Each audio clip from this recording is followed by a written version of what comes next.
চলে যাব এখান থেকে, কেউ থাকবে না।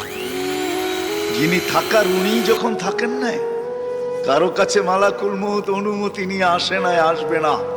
শুধু একজন মুহাম্মদুর রাসূলুল্লাহ সাল্লাল্লাহু আলাইহি ওয়াসাল্লামের কাছে মালাকুল মউত যখন আসছেন, তো আল্লাহ বলছে বন্ধুর কাছে অনুমতি নিয়ে ঢুকবে, অনুমতি দিলে ঢুকবে, নাইলে ফিরে আসবে।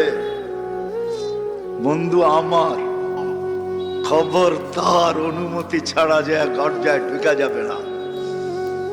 আমাদের কারো কাছে অনুমতি নিয়ে আসবে না, ওনার কাছে অনুমতি নিয়ে গেছেন। তারপরও বলছে শোনো, ঢুকার অনুমতি দিলেই কিন্তু হাত রাইখা দিবা না, আবার অনুমতি নিবা, রাখবা কি রাখবা না। বন্ধু যদি হ্যাঁ বলে তো রাইখো, যদি না বলে তো চলে আইসো। না বন্ধু আমার। কার বন্ধু?